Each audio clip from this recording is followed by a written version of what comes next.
చంద్రబాబు ఎప్పుడు ముఖ్యమంత్రి అయినా రైతులకు కన్నీరు తప్ప ఏమీ మిగల్చలేదని మాజీ మంత్రి కాకాని అన్నారు.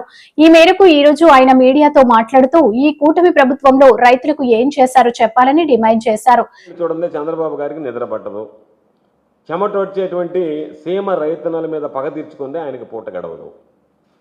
సో ఇదే ఉద్దేశంతో మరలా ఈరోజు ఆయన ప్రయత్నిస్తున్నప్పుడు ఏదైతే రాయలసీమ నెల్లూరు జిల్లాలకు సంబంధించి ఉమ్మడి నెల్లూరు జిల్లా రాయలసీమకు సంబంధించినటువంటి జిల్లాలకు సంబంధించి త్రాగునీరు అందించాలనేటువంటి లక్ష్యంతో స్వర్గీయ వైఎస్ రాజశేఖర రెడ్డి గారు ఆ తర్వాత జగన్మోహన్ రెడ్డి గారు చాలా వరకు కృషి చేశారు. అటువంటి పరిస్థితుల్లో వాళ్ళు చేసినటువంటి దాన్ని రైతులందరూ అభినందించేటువంటి పరిస్థితి. వాళ్ళు తీసుకున్నటువంటి నిర్ణయాలు, రైతులకు అండగా నిలిచినటువంటి విధానం ఈరోజు అభినందించకపోయినా పర్వాలేదు, కానీ సీమ ప్రయోజనాలని, రైతుల ప్రయోజనాలని, ప్రజల ప్రయోజనాలని దెబ్బకొట్టే విధంగా ఈరోజు చంద్రబాబు నాయుడు గారు తీసుకున్నటువంటి నిర్ణయాలు రైతుల భవిష్యత్తుని, ప్రజల భవిష్యత్తుని ప్రశ్నార్థకం చేస్తున్నాయి, ప్రత్యేకించి సాగునీరు, తాగునీరు విషయంలోనని ఈ సందర్భంగా నేను తెలియజేస్తున్నాను. ఎందుకంటే ఈరోజు రైతుల కష్టాలు రెట్టింపోతున్నాయి. వాళ్ళు సాగునీరుకి అనేక రకాలైనటువంటి ఇబ్బందులు పడాల్సినటువంటి దౌర్భాగ్యమైనటువంటి పరిస్థితులు దాపరిస్తున్నాయి. ప్రజలైతే త్రాగునీటికి గొంతు తడుపుకోవడానికే అవస్థలు పడేటువంటి రోజులు రాబోతున్నాయనేటువంటి ఆందోళన కలుగుతుంది. దీనికి రాయలసీమకు సంబంధించి ఎత్తిపోతల పథకం ఏదైతే ఉందో దాని మీద బాబు దుర్మార్గంగా ప్రవర్తించడం, దానిని నిర్వీర్యించాలనేటువంటి ఆలోచన చేయడం చూస్తుంటే ఆయనకి రైతుల మీద ఉన్నటువంటి చిత్తశుద్ధి ఏమిటి, రైతుల పట్ల కక్ష సాధింపుకి ఇది నిదర్శనంగా నిలిచేటువంటి పరిస్థితులు కనపడుతున్నాయి. చంద్రబాబు నాయుడు ఎప్పుడు అధికారంలోకి వచ్చినా స్వార్థ ప్రయోజనాల కోసం రాష్ట్ర ప్రయోజనాలు, ప్రజల ప్రయోజనాలు తాకట్టు పెట్టడం అనేటువంటిది ఆయనకు ఆనవాయితీ. దానిలో ఈ విధంగా ఈరోజు ఆయన తీసుకున్నటువంటి నిర్ణయాలు, ఆయన వ్యవహార తీరు రైతులు, ప్రజలు తీవ్రంగా కోలుకోలేనటువంటి దెబ్బతినేటువంటి పరిస్థితులు ఏర్పడ్డాయి. ఈరోజు ఒకసారి చూస్తే సీమ రైతులకు సంబంధించి రాయలసీమ, నెల్లూరు జిల్లాలకు సంబంధించి రైతాంగానికి సాగునీరు ఇవ్వాలి, ప్రజలకు తాగునివ్వాలనేటువంటి ఆలోచనతో రాయలసీమ ఎత్తిపోతల పథకానికి జగన్మోహన్ రెడ్డి గారు శ్రీకారం చుట్టడం జరిగింది. ఈ ప్రాజెక్ట్ని శాశ్వతంగా ఈరోజు రాయలసీమ ఎత్తిపోతల ప్రాజెక్ట్ ఏదైతే ఉందో దానిని శాశ్వతంగా సమాధి కట్టేటువంటి విధంగా ఈరోజు చంద్రబాబు నాయుడు గారి నిర్ణయాలు, పోకడలు కనిపిస్తున్నాయి. సీమ రైతులు ఈరోజు పాపం వాళ్ళు కన్నీళ్లు తెప్పించేలా వాళ్ళందరికీ, రైతులకి, ప్రజలకు సంబంధించినటువంటి దాంట్లో గుక్కిడి నీళ్లు అందించడానికి కూడా వీలు లేకుండా ఈరోజు దారుణమైనటువంటి కుట్రలు పన్నుతున్నారు.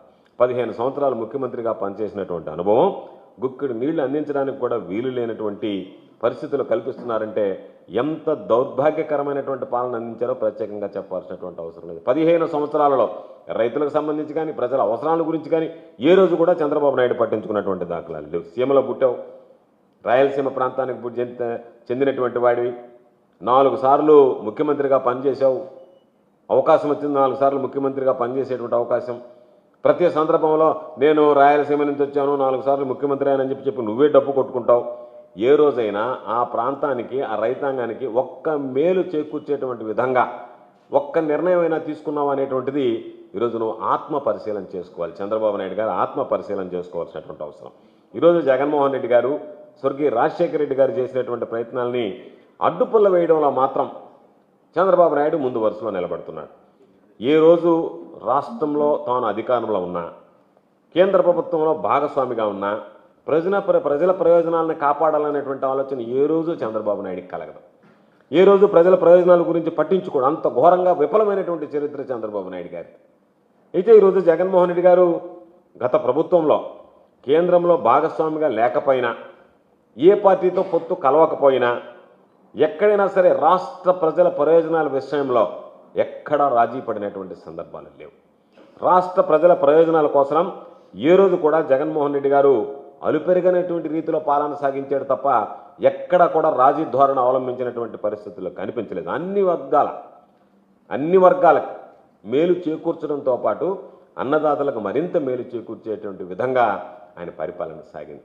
దాంతోపాటు ఈరోజు బడుగుల జీవితాలను ఉద్ధరించేటువంటి విధంగా ఆయన పరిపాలనను ముందుకు తీసుకువెళ్ళడం జరిగింది. ఈరోజు కేంద్రం నుంచి రావాల్సినటువంటి ప్రతి ఒక్కటి మన హక్కుగా భావించి పోరాడాడు తప్ప మీ దయాదాక్షిణ్యాల మీద ఆధారపడతామని చెప్పి ఏ రోజు కూడా చేయి చాచి యాచించినటువంటి పరిస్థితులు లేవు. కాబట్టి రాష్ట్ర ప్రయోజనాలు ఉద్దేశాన్ని, రాష్ట్ర ప్రజల ప్రయోజనాన్ని, రాష్ట్ర ప్రజల ఉద్దేశాన్ని, రాష్ట్ర ప్రజల లక్ష్యాన్ని, రాష్ట్ర ప్రజల మనోభావాలని గుర్తుపెట్టుకుని దాని మీద ఎక్కడ రాజీ పడకుండా వాటిని సాధించుకున్నటువంటి చరిత్ర జగన్మోహన్ రెడ్డి గారిదే అని చెప్పి ఈ సందర్భంగా తెలియజేస్తున్నాను. చంద్రబాబు నాయుడు ఎప్పుడు అధికారంలోకి వచ్చినా సరే సొంత ప్రయోజనాలు, రాజకీయ దుగ్ధ రాష్ట్రానికి తీరనటువంటి అన్యాయం చేసినటువంటి పరిస్థితులు ఉన్నాయి. మనందరం చూసాం. రాష్ట్రానికి సంబంధించి ప్రత్యేక హోదా ఏ విధంగా తాకట్టు పెట్టాడో, ఈరోజు అదేవిధంగా మరలా తిరిగి బీజేపీతో అంటకాగుతూ ఈరోజు పోలవరం ఎత్తుకు సంబంధించి ఏ విధంగా ఈరోజు మోసం చేస్తున్నాడు అనేటువంటిది మనం ప్రతిసారి చూసాం. ఇది ఈరోజు పోలవరంకు సంబంధించినటువంటి ఎత్తు ఏదైతే తగ్గిస్తున్నాడో అది రాష్ట్ర ప్రజల ప్రయోజనాలకి ఉరి తీసేటువంటి విధంగా, ఈరోజు వాళ్ళకి ఉరి వేసేటువంటి విధంగా ఈరోజు తయారైంది. కాబట్టి రాష్ట్ర ప్రజలకు సంబంధించి పోలవరం ఎత్తు తగ్గించి రైతులకు ఏ విధంగా ఉరి వేస్తున్నాడో చంద్రబాబు నాయుడికి అందరికీ ఈరోజు అర్థమవుతుంది.